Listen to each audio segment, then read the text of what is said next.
Eddie has over 20 years of experience in insolvency, restructuring and turnaround practice management. Originally commencing at a top 4 accounting firm in the UK, Eddie has a unique background, having been exposed to top-tier firms through to smaller boutique insolvency practices, both in the UK and Australia.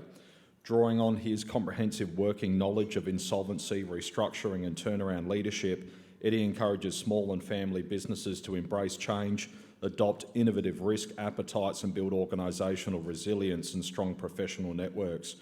With an outstanding track record, Eddie takes pride in confidently helping small and family businesses tackle the multiple and complex issues that present in times of crisis and uncertainty. Please join me on stage, Eddie Griffith. Well, good afternoon, ladies and gentlemen. Thank you, James, for the introduction and all of that information I have to get through in 20 minutes. Innovation, adaptation and risk in business. Possibly the most boring front sheet for an innovation talk. One of the hardest things for the past 24 months I've been speaking to academics and speaking to people internationally about their insolvency systems, complex legislation and effectively the way they approach business rescue. The problem is that the hardest thing to do is actually then reverse it so that you actually can fit in 20 minutes a presentation about where you're up to at this stage. But I'll give it a go. So James reminded me probably subtly 5 or 6 times just to try and go easy on the technical detail. So I put this slide up for him just to worry him.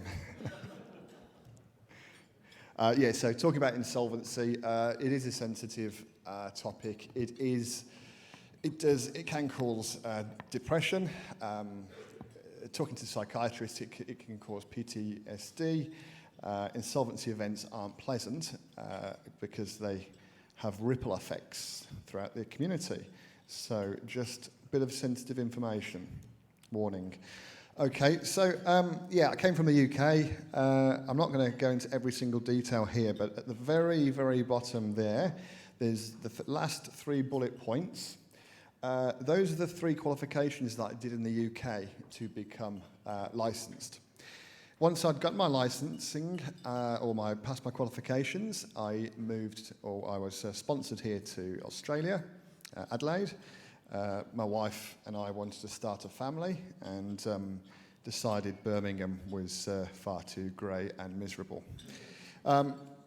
So I was, I landed. I'd never set foot in Australia before. Was thrown straight out on a trading job and was working for Ferrier Hodgson, doing a lot of bank work. One of the issues I had, I suppose, the first thing I spotted in the UK, you start off in the back office, you work your way up, and then you get to the front end, the strategy part. When I landed in Australia, I was put straight into the back office again and made to do accounting work, which I don't like, despite being an accountant. So I very quickly realised that there was no advice. Liquidators in Australia, or insolvency practitioners in Australia, they are prohibited from giving advice to directors. So that they're not allowed to act for directors. And so, effectively, a director will sit down with a insolvency practitioner, a liquidator, and there could be considerable stress, and they might be persuaded to put their company into liquidation prematurely. And that can cause the destruction of enterprise value. It has, again, that ripple effect. And although it might be a rescue regime, the media will only ever report it as liquidation. It's bad news. Now, I'm aware we've got David Trim over here, our resident liquidator. at 6'5" and 130 kilograms. So I've got to watch what I say here. So very conscious. Although David is one of the better liquidators, probably the best I've worked with. Just very quickly, I'm going to touch on my background. So I don't know how, but yeah, I've worked my entire career in insolvency and turnaround, ever since I was about that thin. So my dad was an insolvency practitioner, and his father was before him. The firm, Griffith & Griffith, was 110 years old when it was bought in 2014. Yeah, I called my dad. I said, "Oh, here, you've got to sell the firm away." He said, "Yes." And he said, "No thanks to you, you little bugger." But you can see the Lord Mayor of Birmingham in the shot there. That was my great-great-grandfather. And yeah, it was a well-known Birmingham advisory firm right back to the dates of Peaky Blinders. So, TechNet case study. So I've had permission here to use this one. And this is why I don't think Dave is such a bad liquidator after all. This company had been trading for 25 years. The director he was the last one standing. IT company, some of you might know them. Ken Sullivan, and he had some cash flow problems. So he came to see David Trim. He wasn't ready to go to pull the plug. He wasn't ready to use any form of insolvency. He was pretty certain that he had some money left. Now, one of the problems being a director in Australia is that you are liable for just about everything. So the limited liability protection that you're usually afforded, or used to be afforded, due to an old English case, it's now almost non-existent. The ATO can cut past that, as can many other various creditors by way of personal guarantees and security registrations. And so Australia has been stuck, and it's the POMs to blame, so it's our fault. But Australia's been stuck with some very draconian laws that are still in existence at the moment. The directors are lined up and shot if they are trying to take a risk. They're punished for being entrepreneurial. The ATO at the moment, completely erratic behaviour during COVID. They completely ceased recovery action, and then they decided, now that COVID's over, they'll just make everyone bankrupt. So let's see if the sound works. This is my average client. I ask them if they know what their finances are like. Now we're going to run a few tests. This is a simple lie detector. I'll ask you a few yes or no questions, and you just answer truthfully. Do you understand? Yes.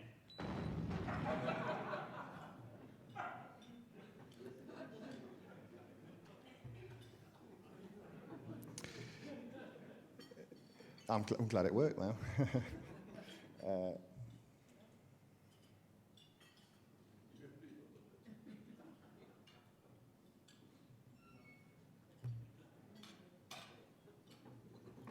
You again.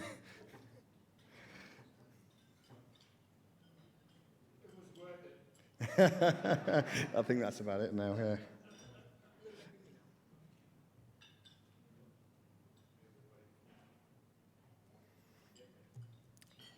Yeah, okay, so insolvency. Theory, it's a lovely sloping line that you ought to recognise a million miles away. And in reality, small business owners are extremely resilient. The definition of insolvency is it's your inability to pay your debts as they fall due, which is pretty much the same definition that the world has followed. So if you're a small business owner, I mean, every Thursday, Friday night when I used to go out, I'd be insolvent. I'd wake up, I'd blown all my money, lost everything, but it didn't necessarily mean that I have to go bankrupt. Fortunately, I'm married still, and I'm not insolvent because I have assets. So determining insolvency is difficult. The pressure on directors pretty much makes them resilient, and they never actually know which dip is going to be the final dip that's going to be the end of everything. They're told to be entrepreneurial, take risks. When they do, and they make a mistake, something that goes wrong, they get shot down. I'm just going to skip this slide due to time. This is the domino effect I talked about. So the problem is it sends out ripples of distress, financial distress, that affects not just the business community or the economy, it also affects personal lives and relationships.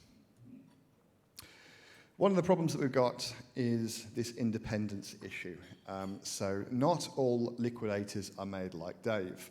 So where a director goes to David Trim and says, I'm in trouble, David recognises that he can provide a certain amount of advice. But if David sees that the business might be viable, he will refer it to myself, who will then have a look, and I'll give advice to the director on the state of their business and what the likelihood is of them actually pulling through difficulty. So we've got this kind of middle zone, and this is where the controversy has started. So because it's been left unregulated, they term them pre-insolvency advisors, stepped into this space to help directors. Pre-insolvency advisors basically have usually gone through an insolvency themselves, and they say to the directors, stash your money in crypto or something else illegal, and don't worry, Trim won't catch you. He does. So the idea is we want to stamp out this illegal phoenixing, and we want to have people that are suitably qualified giving directors advice and affordable. Now, I'm not going to go into insolvent trading too deeply, but in about 2017 we started to make some progress in Australia. After 15 years of fighting, eventually there was a rescue regime, or at least some light at the end of the tunnel, so that directors, if in trouble, didn't have to immediately appoint a liquidator. So what's happened, and really what the association I've founded is about, it's about determining whether the company is in financial distress or actually insolvent. That may not matter, depending on the circumstances, but on the left-hand side, this is where the ABRT will be operating, and we will be upskilling people, giving them an ethical code, professional standards, so that they can give good advice to directors. That means that if it fails, the liquidators are forearmed, forewarned, and ready to use a formal restructuring regime, which is the heavy artillery. So if we've got a dissenting creditor, we've got a plan. David, his fees, they're reasonable for Adelaide, but no liquidators' fees are cheap. With the amount of legislation and compliance that you have to go through, they complain about liquidators' fees, but at the end of the day, the amount of work they have to do is unbelievable. That's why I left the profession. So yes, yesterday we're on the advertiser. Unfortunately, the one chap there on the right is Drew Craven, our legal counsel, is sick today, so he isn't here, but Chris is. And Chris is going to do a very quick draw. Just check the time. How am I doing? Plenty of time? Okay, great. So I've got a bottle. Where's the bottle, Chris?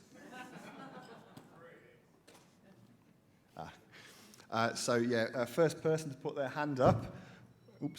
First person to put their hand up, please. And if they could mention the name of a famous South Australian brand that was successfully turned around through voluntary administration. Yeah, there we go, winner.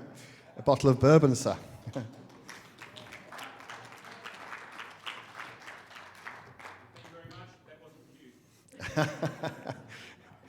Yes, the one and only voluntary administration that actually provided a return back to the creditors and even paid interest on their debts. Every other one has been, in some way, hasn't quite worked quite as well. I'll leave it there.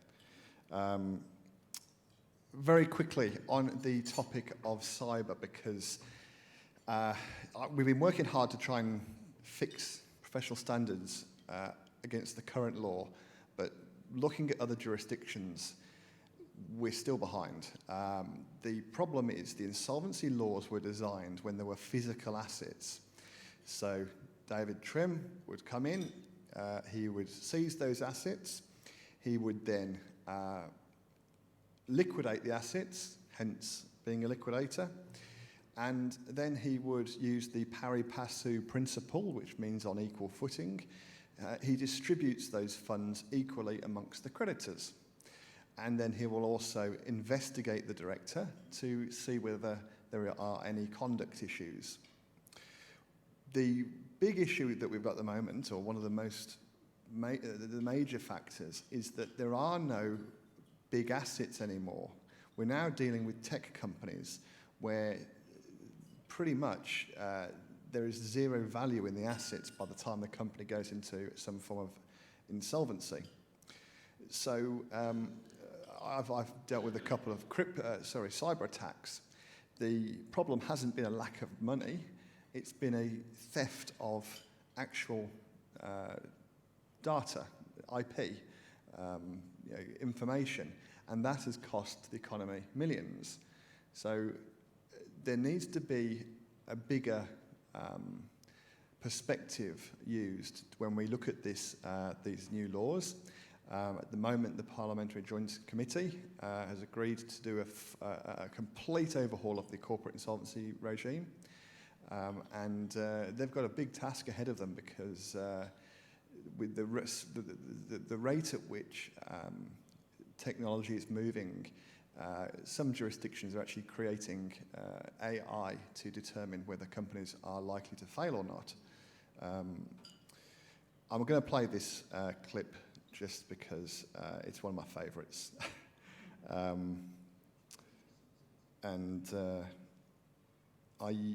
like to play it whenever I talk about Loftus IT. No, it didn't work.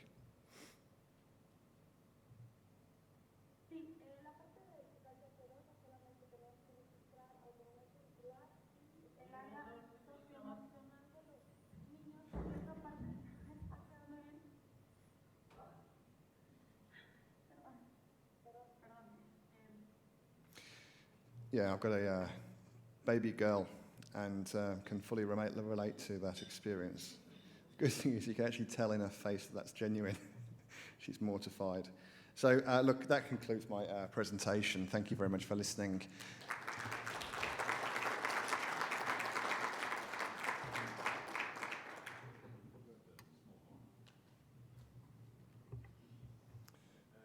Do you need the laptop back up again? We had, considering there were Yeah, sure.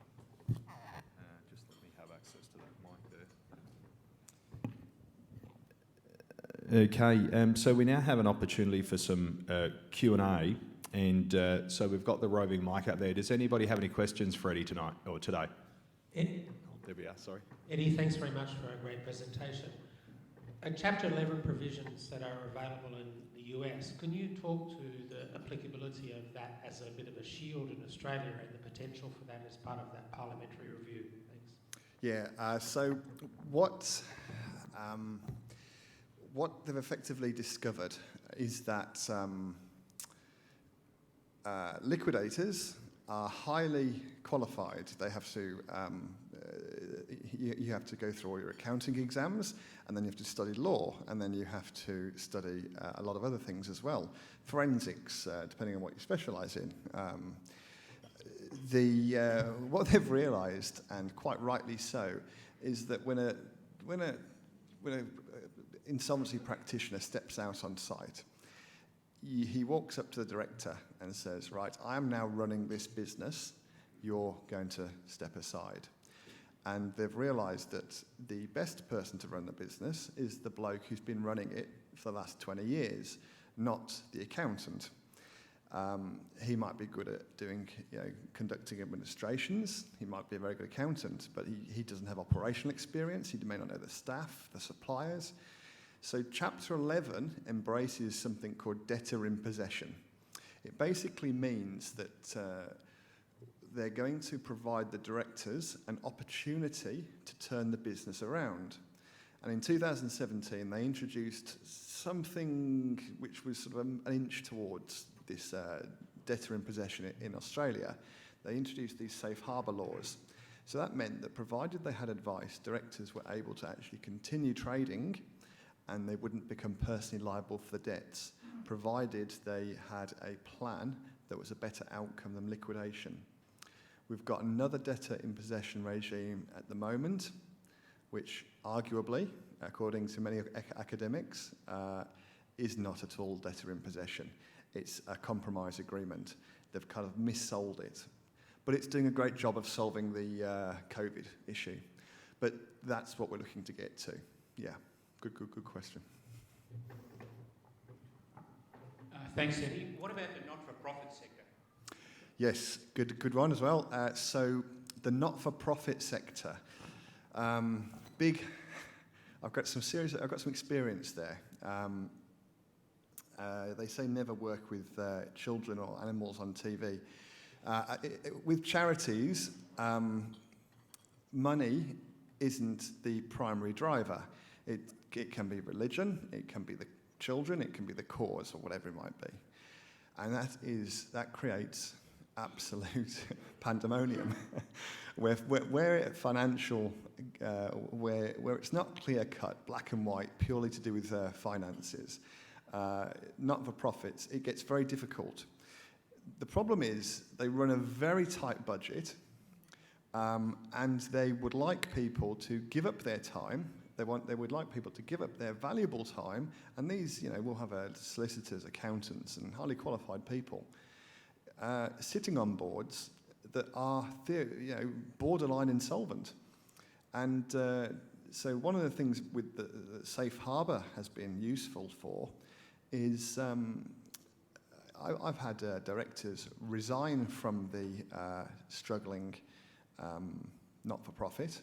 They've put safe harbour in place, and then they've been reappointed, so that they're under the protection of a plan. But not-for-profits are dangerous because they have key people on the board and who are highly qualified, and they put their qualifications at risk. And usually it's hanging by a thread, the budget. So yeah, another very pertinent issue. Does that answer the question? I think you've just got to make sure that you do your due diligence. You've got 30 days as a director to work out whether you want to stay director, and you've got to use those 30 days very carefully. Very topical question. Yes. I gather that the Speaker of the House in America has been removed, and there are many Republicans who are saying, well, Donald Trump apparently could be appointed as Speaker of the House from outside of Congress. Putting that as a background, would Donald Trump have survived in Australia? He would have he would have prospered. I mean, if you want your economy to go well, pick a guy who's gone bankrupt 4 times. He would have come to Australia and he would have absolutely taken the mick. Yeah, look, if you go bankrupt enough times, you tend to learn the rules, and you can get quite good at it. There are certain, there's certain time periods for which you can go back and pursue people for, and he's got some very clever lawyers who know those time periods, and they're very, very, with precision, they get them right so that he's protected. And then he just puts his hand up and says, well, it's not my fault, it's the economy, external circumstances. If there's any sort of respite here, I once had someone, when I was a liquidator, trustee in bankruptcy so personal insolvency. I had a chap that walks in with a lawyer, and he was really chuffed, very happy with himself. He had racked up a whole heap of debt, credit card debt. His lawyer came in and said, look, if you look at the anterior periods, they're called, he's not liable for this, he's escaped this with this. And I looked at it and I thought, yep, he has. He's got away with it. So he'd extended his credit. He'd then consolidated, extended again, and then put it into his wife's name, waited the requisite period, and then we weren't able to go after him. There is some light at the end of the tunnel, though, because his wife left him. So he ended up bankrupt, no house, and feeling pretty stupid in the end.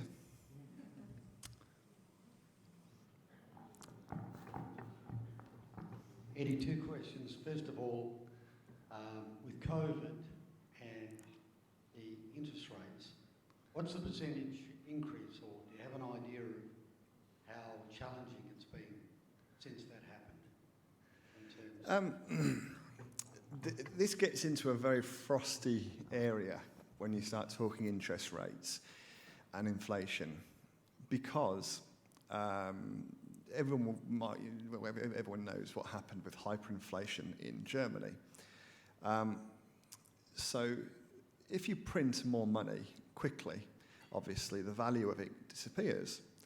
Now, one way of combating inflation is actually to have more insolvencies. And so, because that money that you've just printed, I think it was 130 billion that they put in as a subsidy during COVID. That was just one of the subsidies. JobKeeper maybe, or JobSeeker, maybe both. But 130 billion. And then they said, oh, whoops, we got the number wrong, and reduced it by a few million, but, something dodgy was going on.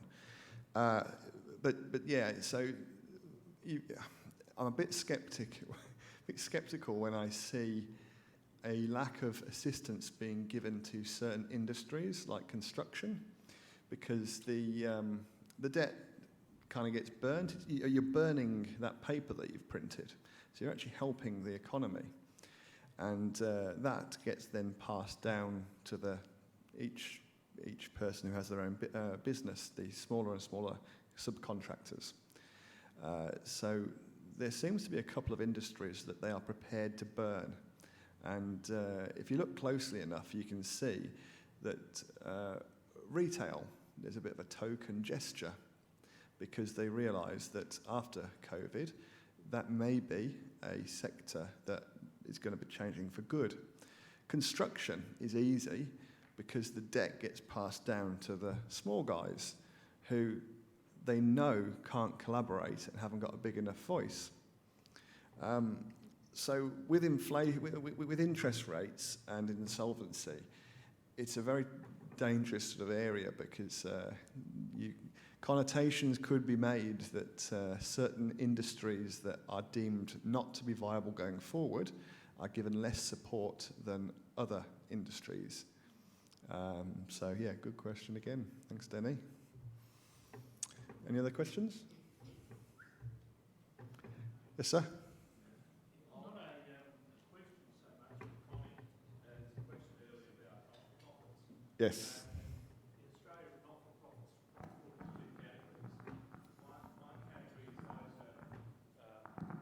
those that are measured through the Australian Charities Not-for-Profits Commission under the aegis of the ATO, Australian Taxation Office.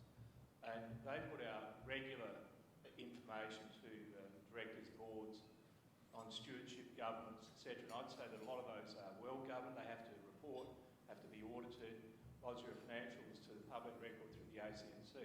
Then you've got some that fall outside that, the smaller ones. So I'm involved with a number of them. And this club has one charitable body or charitable foundation now, and I can assure all the members it's very sound. That said, if anyone is asked to go on the board of any of these organisations, what you should do is a bit of due diligence, just have a bit of a look and see what's happening, and if there are not registering with the ACNC, you can go on public record and see what they tell you. The other thing I was just going to share with everyone very quickly is because insolvency is about running out of the ability to pay bills. I was listening to a program last night on radio, and it wasn't talking about individual debt within Australia, it was talking about international debt through countries in the OECD, etc. Might interest you to know the highest GDP or debt to GDP ratio of any country on this planet is Japan at 262%, and you get countries like France and Italy are 150, 145. Australia's debt to GDP is about somewhere between 36 and 40, depending which day of the week and what's just happened with our international terms of trade. But if you have a debt to GDP ratio of 100%, it means at some stage you're going to have run into the same problem that we can have personally, where might have the assets, we don't have the income. And then how do you get the income to sustain yourself, or do you have to start selling assets? And so I think it's been a really interesting address. This woman I was listening to last night, she's very negative about the longer term for a lot of countries overseas, particularly the EU, where they're really being caught with energy costs, high debt. Pre-COVID, they've had that high debt for a long time, and they're running into higher debt because of energy costs, etc. They've got a declining population, reading to that higher cost of social security, looking after your elderly people. We're going to start facing that. China's right there at the moment, it's going to get worse. Well, so I think it's been a really interesting address. I think it's good for us to keep our mind open to not just Australia but overseas as well. I certainly do. I really enjoy it. But thank you very much. It's been a really good address. Yeah, no worries. Just to add to that, the Europe itself, they've actually put together quite a good organisation that looks at early warning signs, and they've actually, because of the different countries within the EU, they've looked at which companies, particularly Germany, why is it that the small companies in Germany are able to rapidly go from small to medium? The percentage is a lot higher of medium companies in Australia, depending on what sort of calculation or terms you use. We're sitting around 97-98% of small businesses. Europe, they're actually looking at this in some detail, and they are concerned, but they've just had a conference, and they've got some pretty good ideas coming out there that they're looking to challenge this. Next year, Australia will be looked at by the World Bank and will be ranked. And if Australia doesn't do something very quickly, it's going to lose its place at number 19 and fall right up the top. So it's called the Be Ready programme, and they're going to look at every single country, compare them, and see whether which countries are best to invest in or do business with. Insolvency being one of the key things they're going to be looking at. Just as a reminder, all of the monies raised today go directly to Rotary community and youth projects, and your presentation today, Eddie, makes that possible. Could I ask all of the members to stand and appropriately thank our speaker, Eddie Griffith, in the usual way. Thanks very much, mate.